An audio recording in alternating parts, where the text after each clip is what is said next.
Hello everyone, I'm Brian. Today I'm reacting to Sadhguru tells story of Adiyogi, Adiyogi Divya Darshan. I think I said that correctly, which would be pretty impressive.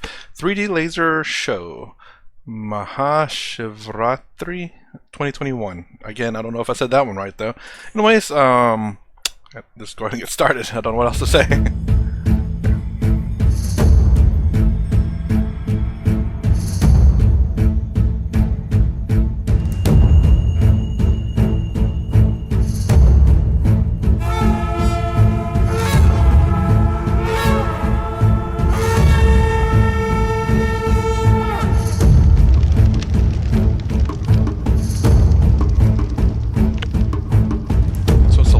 Light show. I wonder where the lasers are coming from. That is so cool. Reminds me of when that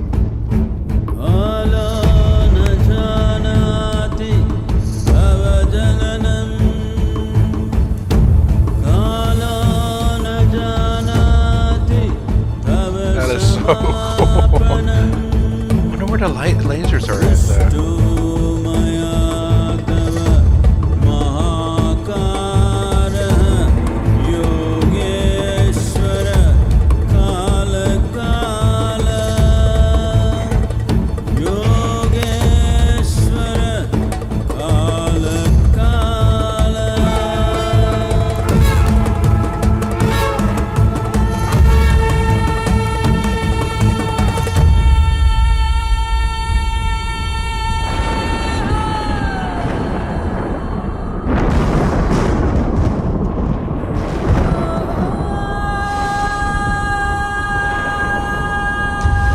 Over 15,000 years ago, a being appeared in the upper regions of Himalayas. No one knew who he was, where he came from. The origins of this spectacular being were unknown.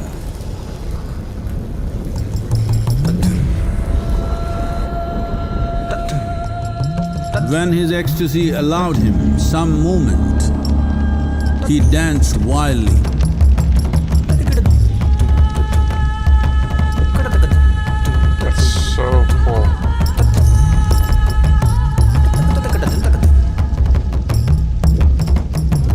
When intensity peaked, he became utterly still. People saw that he was experiencing dimensions that no one had ever known or able to fathom. His ecstasy and intensity allowed him to transcend his physical form. Witnessing an individual human in union with the cosmos, they called him a yogi, as he was the first one, the Adiyogi.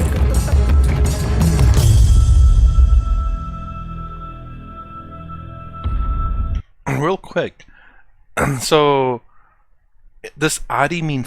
oh, Adi means first yogi. I was thinking one yogi.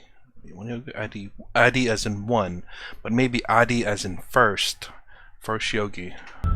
So I asked, is it one yogi or first yogi? But clearly you just said it, I don't know why. Adiyogi.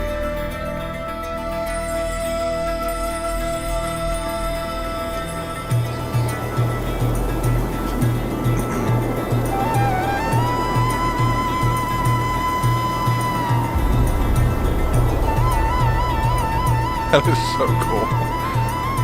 When his stillness lasted for years on end, curious onlookers melted away.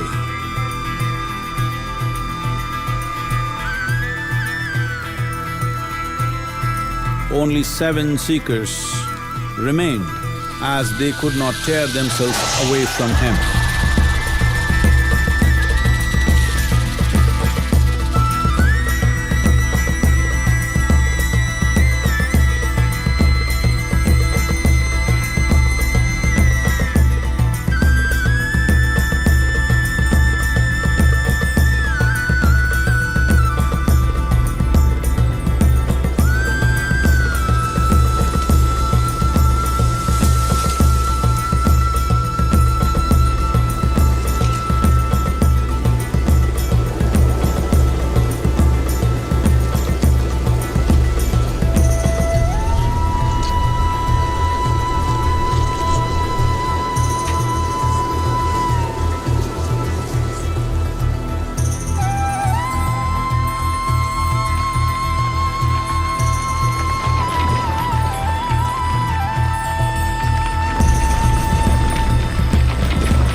pause it real quick because I don't know if it's going to skip this part or not.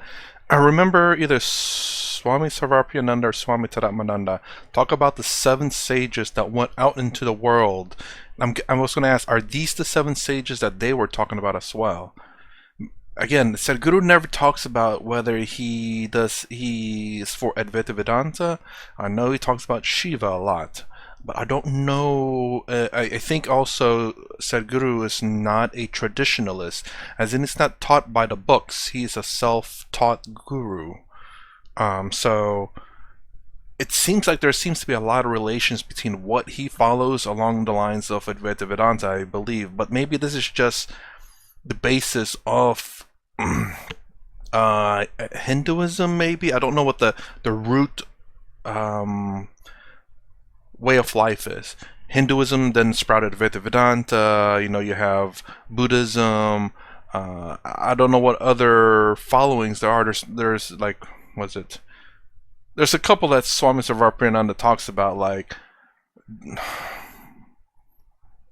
Anyways, I can't remember what they're called. But anyways, you understand what I'm saying. Like Buddhism, Buddhism, Advaita Vedanta, and a little bit of other teachings. I don't know what that root one is called. I guess Hinduism, perhaps. Is that why there's just this story that seems to be very similar in a lot of them? It's kind of like the creation story, where there's the 7, and perhaps in Hinduism it's 7 gurus or 7 followers from Adiyogi that went out.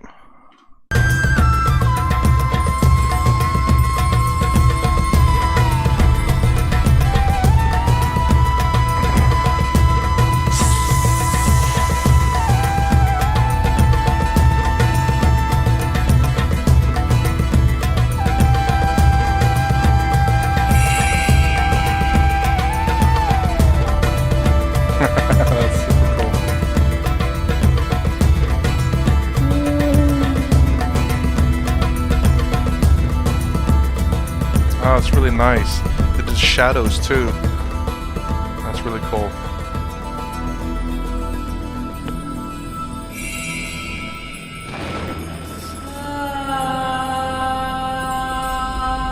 He transmitted the profound science of yoga in its full depth and dimension.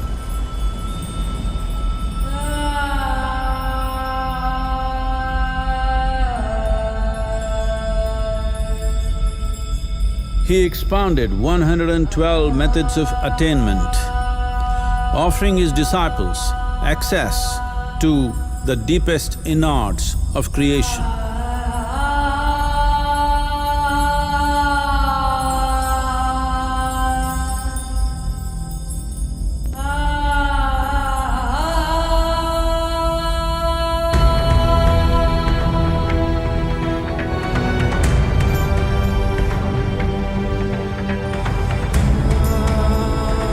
In this magnificent state of yoga, many mysteries of the created and the uncreated cascaded upon his unbridled wild hair.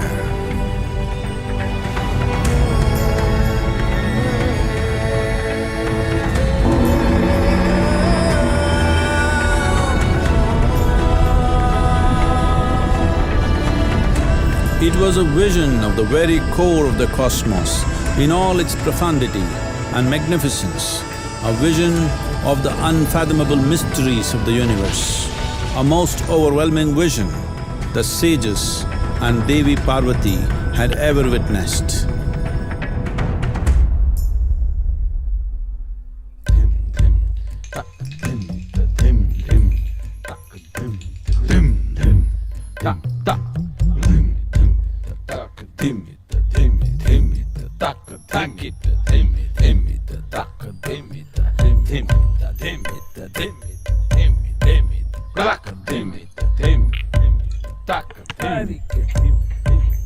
Devi Parvati, seeing Adiyogi reveling in ecstatic states, said, "I want to have what you have. Show me the way."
Adiyogi absorbed her and made her a part of himself, and hence he is the Ardhanari, the ideal man, where one half of him is woman.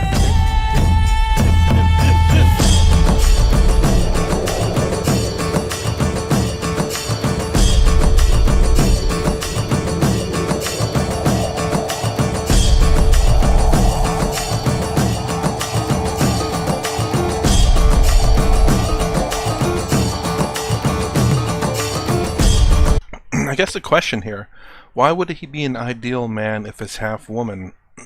Is it because there's a balance between the as Sadhguru would say, the masculine and the feminine?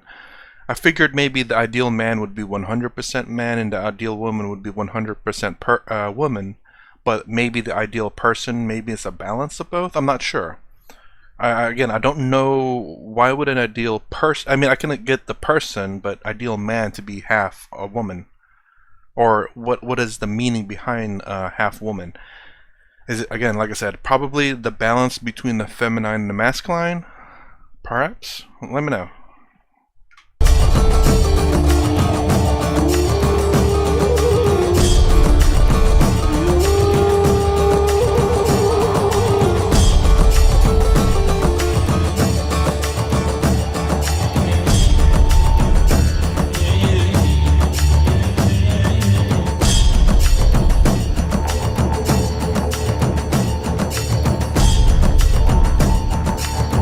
Seeing the splendor of this magnificent union, Ghanas, his constant companions, asked, "What about us?"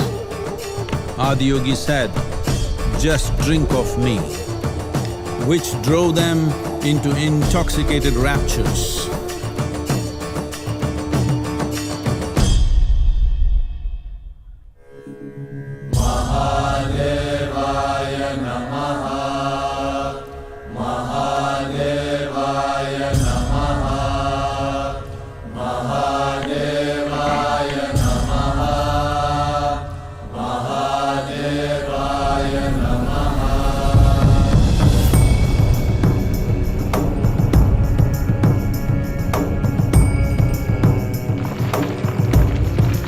Seven sages, the Saptarishis, took the sacred science of yoga in all its forms to human habitations across the planet, which turned into crucibles of civilization.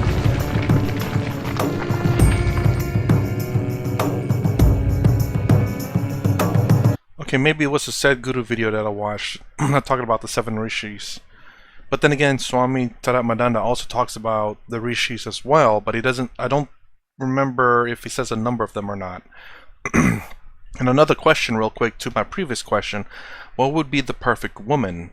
Is it also half man? If that's the case, then that would make the perfect person, because the perfect person would be half man, half woman. Because there's no difference between a man and a woman at that point, then you might as well say person. Again, I'm just merely trying to understand the logic, I suppose, or whatever it is I'm trying to understand. What makes the perfect man and the perfect woman? If it's the same, then it'll be the perfect person. Unless there is a difference, then that's why you'd qualify a man and a woman. You differentiate them if there is a difference. Otherwise, it's the perfect person, I believe.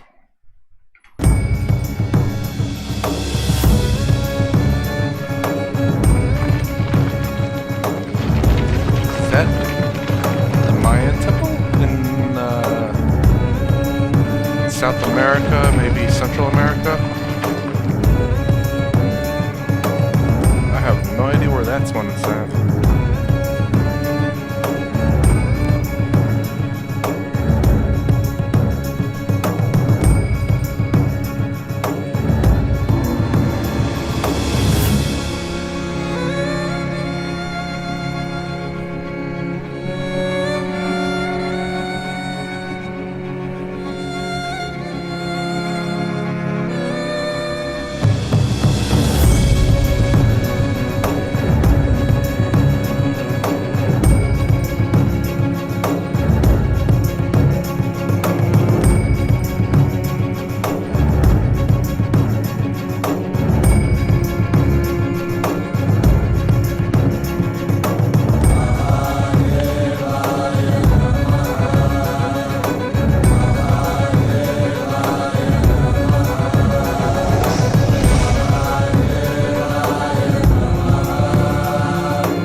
This spectacular being is not of the past, but the future of humanity.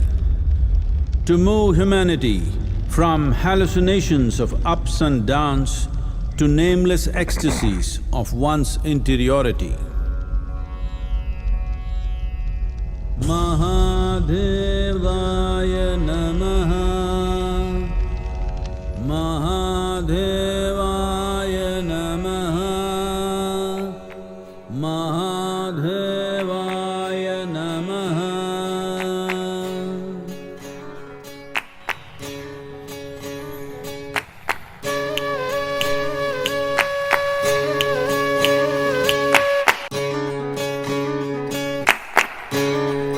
Okay. So interesting. Yeah, I forget it was in fact it was the Sadhguru video I reacted to about, I think it was Ancient Civilizations or something like that, where he talked about the 7 rishis that went out into the world. So it wasn't Swami Sarvapriyananda or Swami Tadamananda, but Swami Tadamananda has talked about the rishis. He says that specifically. I can't remember Swami Sarvapriyananda talks about that or not. I know they both talk about lineages from schools that are thousands of years old that have direct descendants of certain people. But I can't remember whether they're related to the 7 rishis that Sadhguru here talks about or not. I'm not sure. But nonetheless, I'm wondering if Swami Tadamananda talks about those rishis, he says. Again, I don't remember him saying a number. I'm wondering if these are the rishis he's talking about as well. Meaning that there's a link between what Swami Tadamananda and Sadhguru's teachings. A link. I'm not saying they're exactly alike, but there's a link with the 7 rishis at least. Or perhaps maybe it's just the rishis are just like ancient teachers that they say. You know, like a professor, you know, the 7 professors, you know, something like that's like a title, but not a person's name. Or are the 7 rishis, or this rishis are very specific? I don't know. I'm not sure. So if you don't mind explaining that, I'll read the comments for sure. But anyways, that's my reaction to Sadhguru Tells the Story of Adiyogi. If you like my content, please consider subscribing. Thumbs up, thumbs down below. Thanks for watching. I'll see you in the next vid.